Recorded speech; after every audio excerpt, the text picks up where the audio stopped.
সব তারিফ আল্লাহ তাআলার জন্যে, যিনি তার একজন বিশেষ বান্দার প্রতি এ গ্রন্থ নাজিল করেছেন এবং তার কোথাও তিনি কোন রকম বক্রতা রাখেননি। একে তিনি প্রতিষ্ঠিত করেছেন সহজ সরল একটি পথের উপর, যাতে করে আল্লাহ তাআলার পক্ষ থেকে সে নবী তাদের জাহান্নামের আযাবের ব্যাপারে সতর্ক করে দিতে পারে, এবং যারা ঈমানদার, যারা নেক কাজ করে, তাদের সে এ মর্মে সুসংবাদ দিতে পারে যে তাদের জন্য আল্লাহর দরবারে উত্তম পুরস্কার রয়েছে, যেখানে তারা চিরকাল থাকবে। এবং সেসব লোকদেরও ভয় দেখাবে যারা মূর্খের মতো বলে আল্লাহ তাআলা সন্তান গ্রহণ করেছেন। এ দাবির পক্ষে তাদের কাছে কোনো জ্ঞান সম্মত দলিল প্রমাণ নেই। তাদের বাপ দাদাদের কাছেও এ ব্যাপারে কোনো যুক্তি ছিল না। এটা সত্যিই বড় একটি কঠিন কথা যা তাদের মুখ থেকে বের হচ্ছে। আসলে তারা জঘন্য মিথ্যা ছাড়া কিছুই বলেনি। হে নবী, যদি এরা এ কথার উপর ঈমান না আনে, তাহলে মনে হয় দুঃখ কষ্টে তুমি এর পেছনে নিজেকেই বিনাশ করে দেবে। যা কিছু এই জমিনের বুকে আছে, আমি তাকে তার জন্য শোভা বর্ধনকারী করে পয়দা করেছি, যাতে করে মানুষদের আমি পরীক্ষা করতে পারি যে তাদের মধ্যে কাজকর্মের দিক থেকে কে বেশি উত্তম। অতঃপর একদিন আমি যা কিছু এই জমিনে আছে ধ্বংস করে দিয়ে একে উদ্ভিদ শূন্য মাটিতে পরিণত করে দেব। হে নবী, তুমি গুহা ও পাহাড়ের উপত্যকার অধিবাসীদের সম্পর্কে কি মনে করো? তারা আমার নিদর্শন সমূহের মধ্যে একটি বিস্ময়কর নিদর্শন ছিল। ঘটনাটি এমন হয়েছিল, কতিপয় যুবক যখন গুহায় আশ্রয় নিল এবং আল্লাহর দরবারে এই বলে দোয়া করল, হে আমাদের মালিক, একান্ত তোমার কাছ থেকে আমাদের উপর অনুগ্রহ দান করো। আমাদের এই কাজকর্ম আঞ্জাম দেওয়ার জন্য তুমি আমাদের সঠিক পথ দেখাও। অতঃপর আমি গুহার ভেতরে তাদের কানে বহু বছর ধরে ঘুমের পর্দা লাগিয়ে রাখলাম। তারপর এক পর্যায়ে আমি তাদের ঘুম থেকে উঠিয়ে দিলাম, যাতে করে আমি একথা জেনে নিতে পারি তাদের দুদলের মধ্যে কোন দলটি ঠিক করে বলতে পারে যে তারা কতদিন সেখানে অবস্থান করেছিল। হে নবী, আমি তোমার কাছে তাদের বৃত্তান্ত সঠিকভাবে বর্ণনা করছি। মূলত তারা ছিল কতিপয় নওজোয়ান ব্যক্তি যারা তাদের মালিকের উপর ঈমান এনেছিল। আমি তাদের হেদায়েতের পথে এগিয়েও দিয়েছিলাম। আমি তাদের অন্তঃকরণকে ধৈর্য দ্বারা দৃঢ়তা দান করেছি। যখন তারা আল্লাহর পথে দাঁড়িয়ে গেল এবং ঘোষণা করল, আমাদের মালিক তো হচ্ছেন তিনি, যিনি আসমান সমূহ ও জমিনের মালিক। আমরা কখনো আল্লাহ তাআলা ছাড়া আর কাউকে ডাকবো না।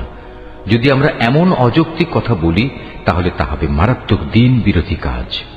এরা হচ্ছে আমাদের স্বজাতির লোক, যারা তাকে বাদ দিয়ে অসংখ্য মাবুদের গোলামি গ্রহণ করেছে। তারা যদি সত্যবাদী হয়, তাহলে তারা স্পষ্ট দলিল নিয়ে আসে না কেন? তার চাইতে বড় জালেম আর কে যে আল্লাহ তাআলার উপর মিথ্যা আরোপ করে? অতঃপর জোয়ানরা পরস্পরকে বলল, আল্লাহ তাআলা ছাড়া অন্যদের যারা মাবুদ বানায়, তাদের কাছ থেকে তোমরা যখন বিচ্ছিন্ন হয়ে চলেই গেলে, তখন তোমরা এখান থেকে বের হয়ে বিশেষ একটি গুহায় গিয়ে আশ্রয় নাও। তোমাদের মালিক তোমাদের উপর তার রহমতের ছায়া বিস্তার করে দেবেন এবং তোমাদের বিষয়গুলো তোমাদের জন্য সহজ করে দেবেন। হে নবী, তুমি যদি সে গুহা দেখতে, তাহলে দেখতে পেতে তারা তার মধ্যবর্তী এক প্রশস্ত চত্বরে অবস্থান করছে। সূর্য তার উদয়কালে তাদের গুহার দক্ষিণ পাশ দিয়ে হেলে যাচ্ছে, আবার যখন তা অস্ত যায় তখন তা গুহার বাম পাশ দিয়ে অতিক্রম করে। সূর্যের প্রখরতা কখনো তাদের কষ্টের কারণ হয় না। আসলে এ সবই হচ্ছে আল্লাহ তাআলার কুদরতের নিদর্শন। এসব নিদর্শনের মাধ্যমে আল্লাহ তাআলা যাকে হেদায়েত দান করেন, সেই একমাত্র হেদায়েত প্রাপ্ত হয়, আর যাকে তিনি গোমরাহ করেন, সে কখনো কোনো পথ প্রদর্শনকারী ও অভিভাবক পেতে পারে না। হে নবী, তুমি যদি দেখতে, তাহলে তুমি তাদের ভাবতে তারা বুঝি জেগেই রয়েছে, যদিও তারা ছিল ঘুমন্ত। আমি তাদের কখনো ডানে কখনো বামে পরিবর্তন করে দিতাম। তাদের কুকুরটি গুহার সামনে তার হাত দুটি প্রসারিত করে পাহারারত অবস্থায় বসেছিল। তুমি যদি তাদের দিকে সত্যি উঁকি মেরে দেখতে, তাহলে তুমি অবশ্যই তাদের কাছ থেকে পেছন ফিরে পালিয়ে যেতে, এবং তাদের এ আজব দৃশ্য দেখে তুমি নিঃসন্দেহে ভয়ে আতঙ্কিত হয়ে যেতে। এভাবেই তাদের আমি ঘুম থেকে উঠিয়ে দিলাম, যাতে করে তারা তাদের অবস্থান সম্পর্কে নিজেরা পরস্পরে জিজ্ঞাসাবাদ করে। কথা প্রসঙ্গে তাদের মধ্যে থেকে এক ব্যক্তি বলল, বলতো তোমরা এ গুহায় কতকাল অবস্থান করেছ? তারা বলল, বড় জোর একদিন কিংবা তার চাইতে কম সময়ে আমরা এখানে অবস্থান করেছি? অতঃপর যখন তারা একমত হতে পারল না, তখন তারা বলল, তোমাদের মালিকই একথা জানেন, তোমরা এ গুহায় কতকাল অবস্থান করেছ।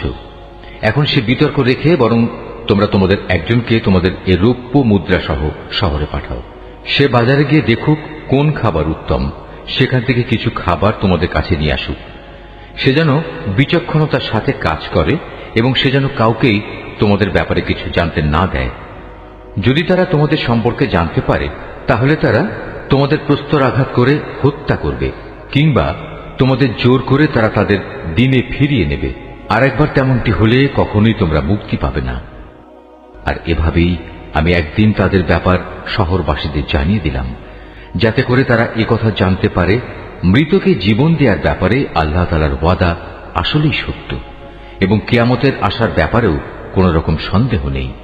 যখন তারা নিজেদের মধ্যে এ নিয়ে বিতর্ক করে যাচ্ছিল, তখন কিছু লোক বলল, তাদের সম্মানে তাদের উপর একটি স্মৃতিসৌধ নির্মাণ করে দাও। আসলে তোমাদের মালিকই তাদের সম্পর্কে সর্বাধিক খবর রাখেন। অপরদিকে যেসব মানুষ তাদের কর্তব্য কাজের উপর বেশি প্রভাবশালী ছিল, তারা বলল, স্মৃতিসৌধ বানানোর বদলে চলো আমরা তাদের উপর একটি মসজিদ বানিয়ে দেই। কিছু লোক বলে, গুহার অধিবাসীরা ছিল 3 জন, ওদের মধ্যে চতুর্থটি ছিল ওদের পাহারাদার কুকুর। আবার কিছু লোক বলে তারা ছিল 5 জন, তাদের ষষ্ঠটি ছিল ওদের কুকুর। আসলে অজানা অদেখা বিষয়সমূহের প্রতি এরা খামাখা অনুমান নিক্ষেপ করি এ সব কিছু বলছে। তাদের কেউ বলে ওরা ছিল 7 জন এবং অষ্টমটি ছিল তাদের কুকুর। হে নবী, তুমি এদের বলো, হ্যাঁ, আমার মালিক ভালো করেই জানেন ওদের আসল সংখ্যা কত ছিল। তাদের সংখ্যা খুব কম সংখ্যক লোকই বলতে পারে। তুমিও এদের ব্যাপারে সাধারণ আলোচনার বাইরে বেশি বিতর্ক করো না এবং তাদের সম্পর্কে খামাখা অন্য মানুষদের কাছেও জিজ্ঞাসাবাদ করো না। হে নবী, কখনো কোনো কাজের ব্যাপারে একথা বলো না, এ কাজ আমি আগামীকাল করব। হ্যাঁ, বরং এভাবে বলো, আল্লাহ তাআলা যদি চান তাহলেই আমি আগামীকাল এ কাজটা করব। যদি কখনো কোনো কিছু ভুলে যাও, তাহলে তোমার মালিককে স্মরণ করো এবং বলো, সম্ভবত আমার মালিক এ কাহিনীর চাইতে নিকটতর কোনো কল্যাণ দিয়ে আমাকে পথ দেখাবেন। তারা তাদের এ গুহায় কাটিয়েছে মোট 300 বছর। কেউ অবশ্য এর সাথে আরো 9 বছর যোগ করেছে। হে নবী, তুমি বলো, বস্তুত একমাত্র আল্লাহ তাআলাই সঠিক করে বলতে পারেন ওরা গুহায় কত বছর কাটিয়েছে। আসমান সমূহ ও জমিনের যাবতীয় অজানা অদেখা বিষয়ের জ্ঞান তো একমাত্র তার জন্য নির্দিষ্ট রয়েছে। কত সুন্দর দ্রষ্টা তিনি, কত সুন্দর শ্রোতা তিনি। তিনি ছাড়া তাদের দ্বিতীয় কোনোই অভিভাবক নেই। আল্লাহ তাআলা নিজের কর্তৃত্ব ও ক্ষমতায় অন্য কাউকে কখনো শরীক করেন না। হে নবী, তোমার উপর তোমার মালিকের যে কিতাব নাজিল করা হয়েছে তা তুমি তেলাওয়াত করতে থাকো। তার কিতাবে বর্ণিত কথাবার্তা রদবদল করার কেউই নেই। তিনি ছাড়া তুমি আর কোনোই আশ্রয়স্থল পাবে না। হে নবী, তুমি নিজেকে সদা সেসব মানুষদের সাথে রেখে চলবে যারা সকাল সন্ধ্যায় তাদের মালিককে ডাকে। তারা একমাত্র তাঁরই সন্তুষ্টি কামনা করে এবং কখনো তাদের কাছ থেকে তোমার স্নেহের দৃষ্টি ফিরিয়ে নিও না। কখনো এমন কোন ব্যক্তির কথা মতো চলো না যার অন্তঃকরণকে আমি আমার স্মরণ থেকে গাফেল করে দিয়েছি। আর যে ব্যক্তি নিজের প্রবৃত্তির গোলামি করতে শুরু করেছে এবং যার কার্যকলাপ আল্লাহ তাআলার সীমানা লঙ্ঘন করেছে। হে নবী, তুমি বলো, এ সত্য দিন তোমাদের মালিকের পক্ষ থেকে এসেছে। সুতরাং যার ইচ্ছা সে এর উপর ঈমান আনুক, আর যার ইচ্ছা সেটা অস্বীকার করুক। আমি তো এই অস্বীকারী জালেমদের জন্য এমন এক আগুন প্রস্তুত করে রেখেছি যার বেষ্টনী তাদের পুরোপুরি পরিবেষ্টন করে রাখবে। যখন তারা পানির জন্য ফরিয়াদ করতে থাকবে, তখন এমন এক গলিত ধাতুর মতো পানীয় দ্বারা তাদের ফরিয়াদের জবাব দেয়া হবে যা তাদের সমগ্র মুখমণ্ডল জ্বালিয়ে পুড়িয়ে দেবে। কি ভীষণ হবে সে পানীয়, আর কি নিকৃষ্ট হবে তাদের আশ্রয়ের স্থানটি। আর যারাই আল্লাহ তাআলার উপর ঈমান এনেছে এবং ভালো কাজ করেছে, তাদের কোনো আশঙ্কা নেই। আমি কখনো তাদের বিনিময় বিনষ্ট করি না যারা নেক কাজ করে।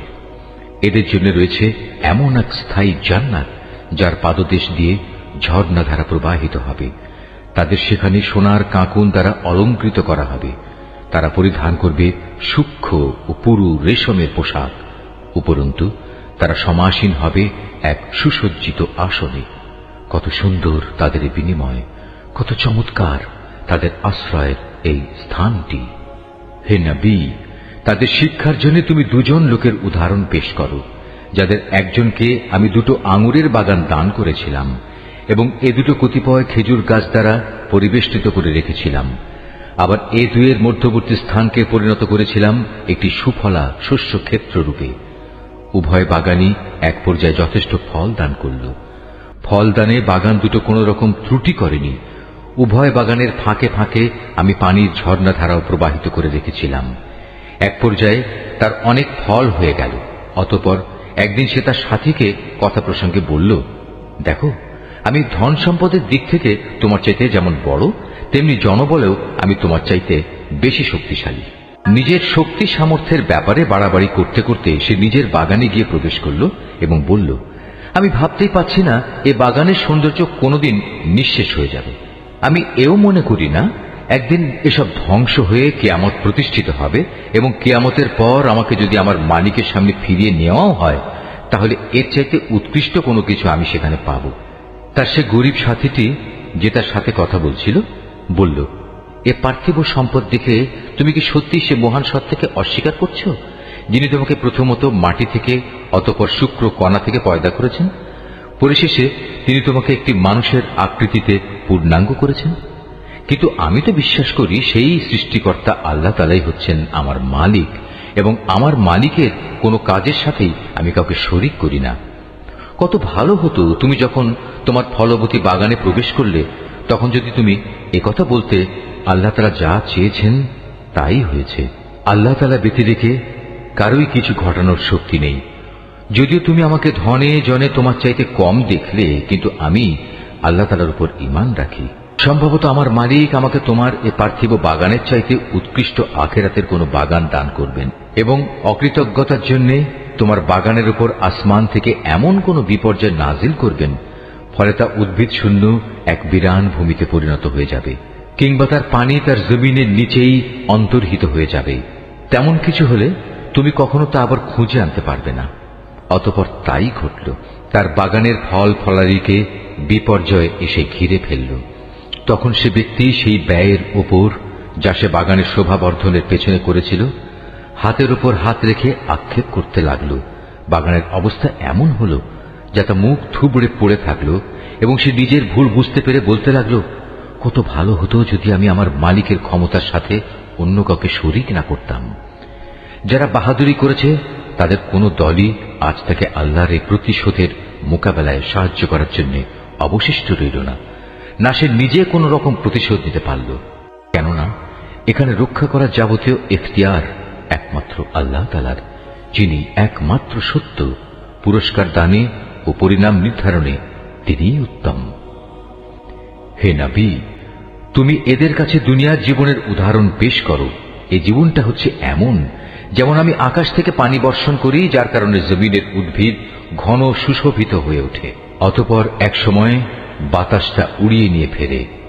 মূলত আল্লাহ তাআলা সব কিছুর উপর প্রচন্ড ক্ষমতাবান। ধন সম্পদ ও সন্তান সন্ততি হচ্ছে তোমাদের পার্থিব জীবনের কতিপয় অস্থায়ী সৌন্দর্য মাত্র। চিরস্থায়ী হচ্ছে মানুষের নেক কাজ, আর তা হচ্ছে তোমার মালিকের কাছে পুরস্কার পাওয়ার জন্য অনেক ভালো। আর কোনো কল্যাণময় কিছু কামনা করতে গেলেও তা হচ্ছে উত্তম।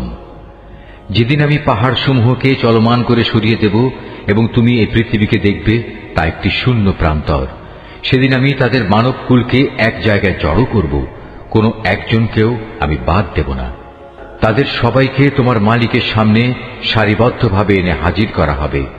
অতঃপর আমি বলবো, আজ তো তোমরা সবাই আমার কাছে এসে গেছো, ঠিক যেমনি করে আমি তোমাদের প্রথমবার পয়দা করেছিলাম, কিন্তু তোমরা অনেকেই মনে করতে আমি তোমাদের দ্বিতীয়বার আমার কাছে হাজির করার জন্য কোনো সময়সূচি নির্ধারণ করে রাখিনি।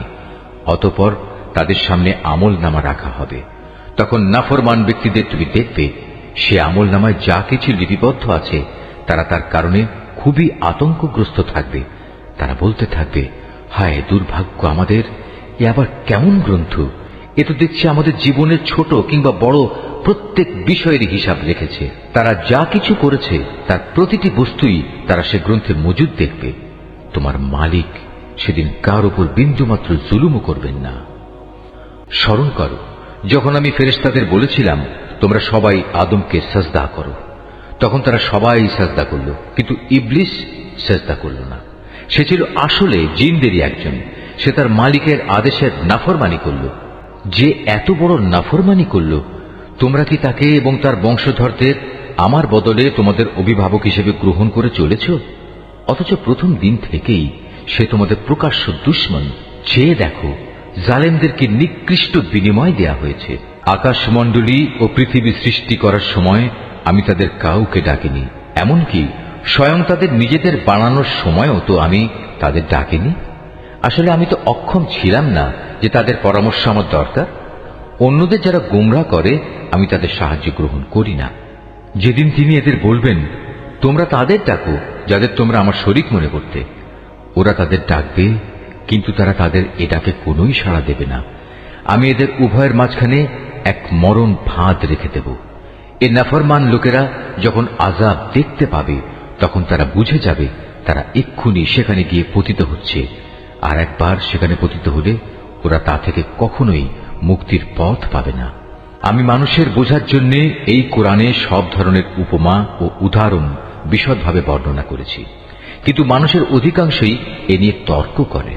হেদায়েত যখন মানুষের সামনে এসে গেল তখন ঈমান আনা ও গুনাহের জন্য তাদের মালিকের কাছে ক্ষমা চাওয়া থেকে তাদের কোন জিনিস বিরত রাখছে? তারা সম্ভবত পূর্ববর্তী মানুষদের অবস্থা তাদের কাছে এসে পৌঁছানোর কিংবা আমার আযাব তাদের সামনে এসে হাজির হবার অপেক্ষা করছে। আমি তো রসুলদের পাঠাই যে তারা মানুষদের জন্য জান্নাতের সুসংবাদবাহী ও জাহান্নামের সতর্ককারী হবে, কিন্তু যারা কুফরি করেছে তারা ছোটখাটো বিষয় নিয়ে ঝগড়া শুরু করে যাতে তারা সত্যকে ব্যর্থ করে দিতে পারে।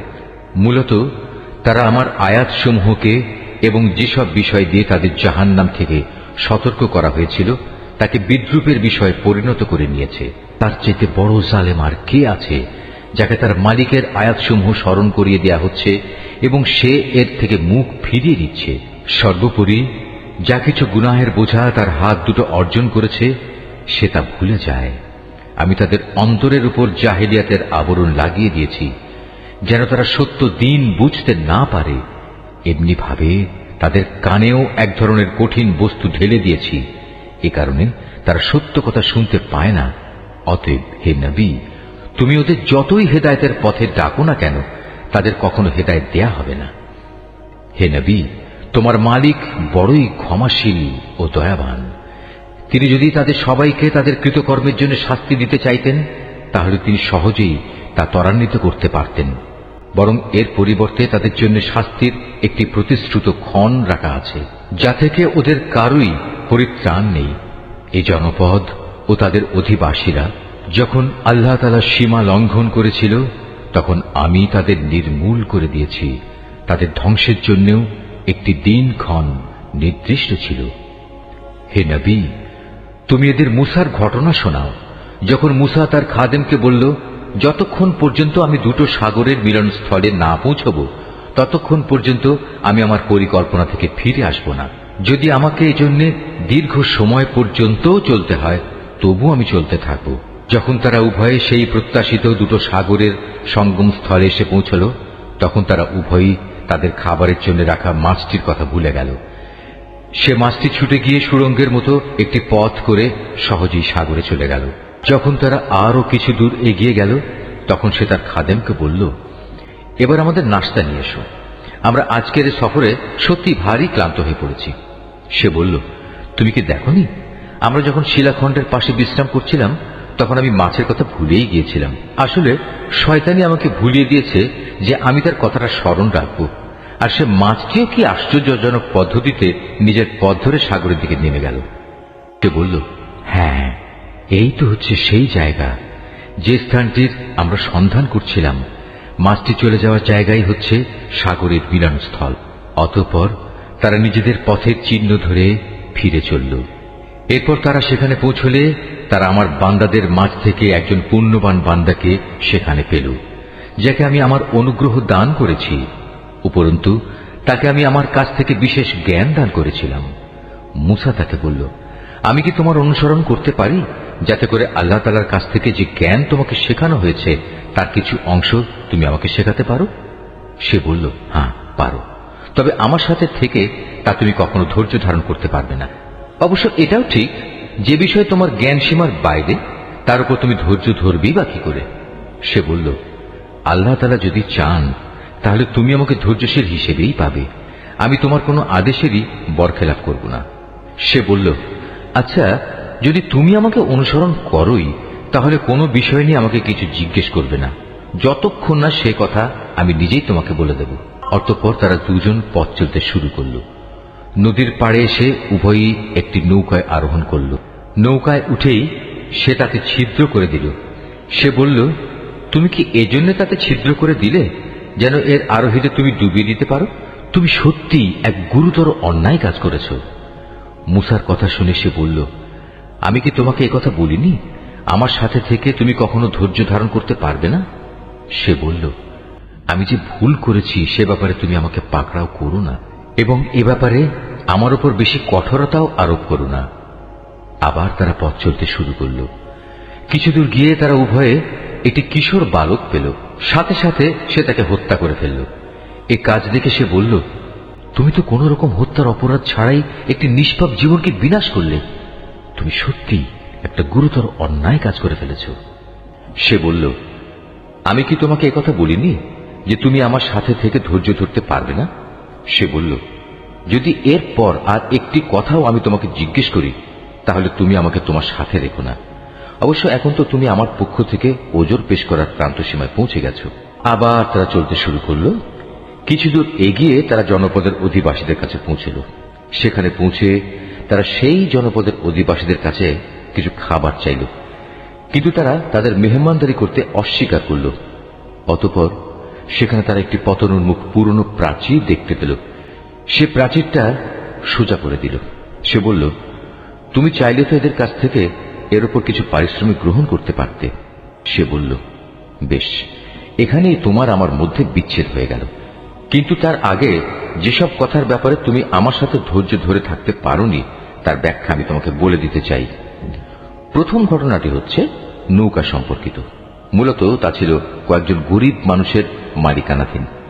তারা এটা দিয়ে সমুদ্রে জীবিকা অন্বেষণের কাজ করত, কিন্তু আমি নৌকাটিতে একটা ছিদ্র করে তাকে ত্রুটিযুক্ত করে দিতে চাইলাম, কারণ তাদের সামনেই ছিল এমন এক বাদশা যে ত্রুটিবিহীন যে নৌকাই পেত তা বল প্রয়োগে ছিনিয়ে দিত। আর হ্যাঁ, সে কিশোরটির ঘটনা। তার পিতামাতা উভয় ছিল মোমেন। আমি আশঙ্কা করলাম বড় হয়ে সে এদের দুজনকেই আল্লাহর নাফরমানি ও কুফর দ্বারা বিভ্রান্ত করে দেবে।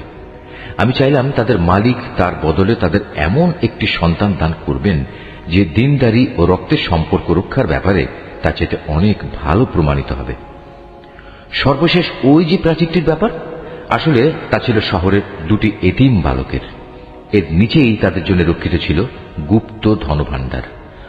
ওদের পিতা ছিল একজন নেককার ব্যক্তি।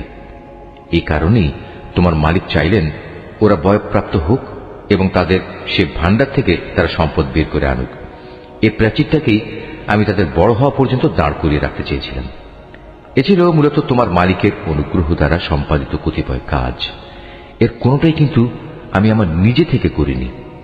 আর এ হচ্ছে সেসব কাজের ব্যাখ্যা যে ব্যাপারে তুমি আমার সাথে থেকে ধৈর্য ধারণ করতে পারছিলে না।